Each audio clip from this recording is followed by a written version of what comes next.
So in this chapter, we are going to focus on a different type of functional group, and that's going to be an alcohol. We talked a little bit about phenols when we did aromatic compounds, and so that will be a little familiar to you. We're also going to discuss thiols, which are the sulfur analogs of alcohols.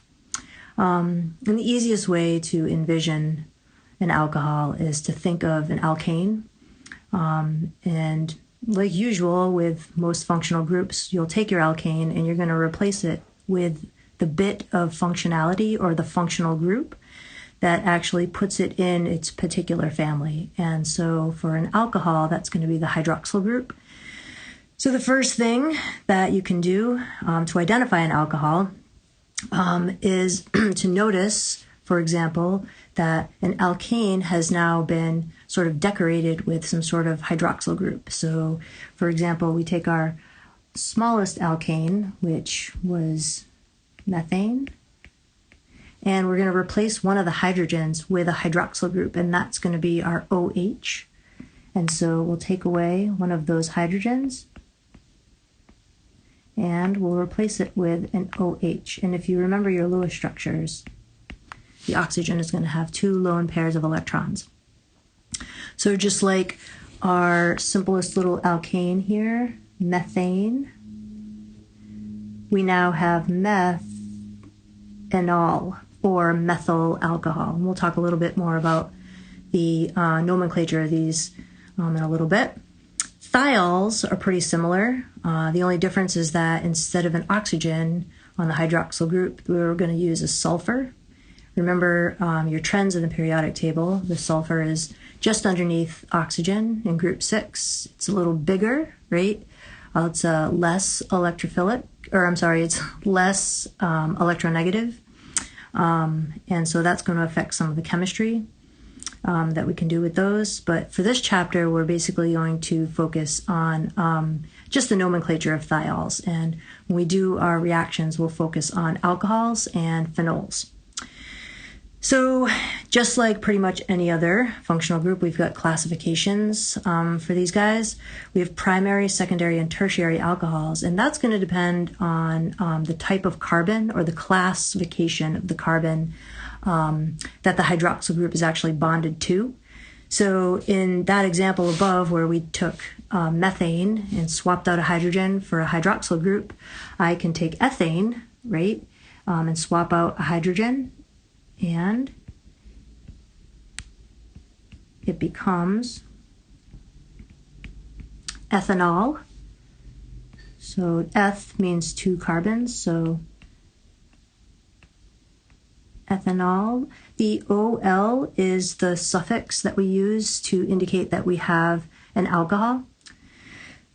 The common name is usually just to take the alkyl group, so ethyl, and then just as a separate word, tack on alcohol. This is a primary alcohol because the hydroxyl group is bonded to a primary carbon. So the primary carbon is here. You've got a carbon which has one R group, that's the methyl group to the left of the methylene there. Two hydrogens, and then your hydroxyl group. So that's your primary alcohol. Secondary alcohol is going to be similar, right? So you'll take your hydroxyl group and you'll bond it to a secondary carbon. Pretty simple one that you guys pretty much all have in your medicine chest would be this alcohol here. This is isopropanol.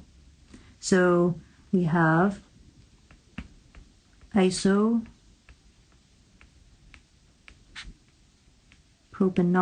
because it has a hydroxyl group attached to the secondary carbon. So our secondary carbon is here. It's got two R groups, one hydrogen, and then the hydroxyl group. You can also call it isopropyl and then alcohol.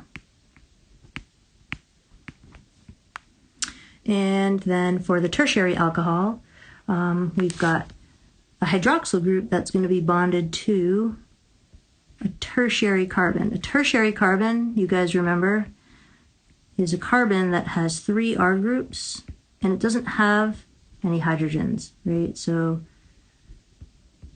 if we've got a substituent there, our hydroxyl group is bonded to a carbon that has 3 R groups and no hydrogens. And so this has 4 carbons in its structure. So this would be tert, or just simply T butanol.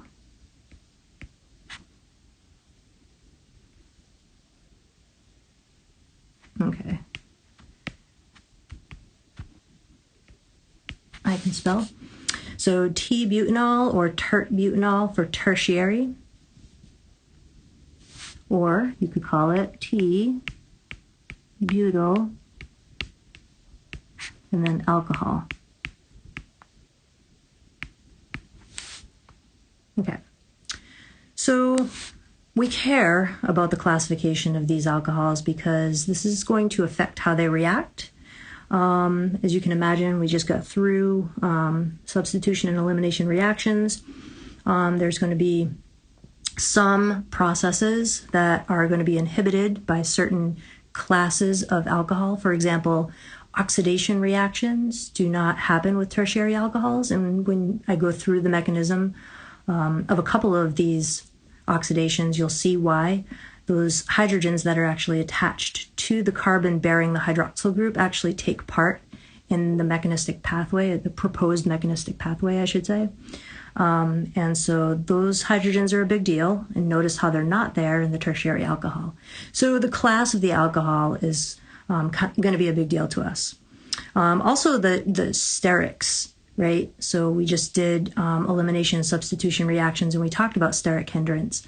And so, a tertiary alcohol is going to be, more sort of congested with all that shrubbery, all those extra substituents, right? All those methyl groups, then a secondary alcohol, then a primary alcohol. So it'll affect the reactivity of these alcohols. When we're naming the alcohols, as usual, we have common nomenclature and systematic nomenclature. So for the common nomenclature, we're typically going to just take the name of the alkyl group, and that's going to be the group that has the functionality attached to it. And for an alcohol, that's going to be our hydroxyl group. So that's going to be our OH here. And we're going to name the alkyl group, and then you're just separately going to write the word alcohol. So when we're looking at these 3 here that I've already drawn in, we notice that we have a methyl group here. So CH3 is our methyl group, right? So you took away a hydrogen and you replaced it with something else. So the alkyl group is methyl, it means 1 carbon. And then the word alcohol. That's it. So moving on to the next one. And I drew these a little differently throughout so that we could get used to looking at the different ways that you can draw these molecules. But for this one right here, we're counting out 3 carbons starting from the left. Each of the vertices, remember, is a carbon, and the hydrogens are implied. And if you have a group that's not a carbon or a hydrogen, you draw it in. So I drew in the hydroxyl group. We have 3 carbons in this molecule. So that's prop, right? But for common nomenclature, it's the propyl group. And this is alcohol. And there's a couple of different ways that you can draw the propyl group. We just saw isopropyl. This one is N, right?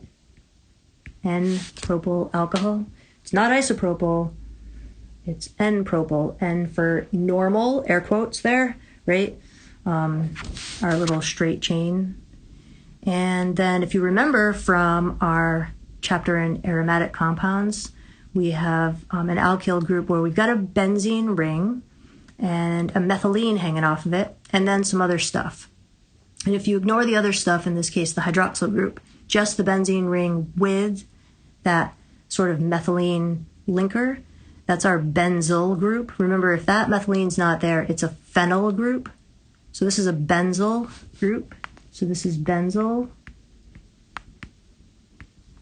and then alcohol. And that's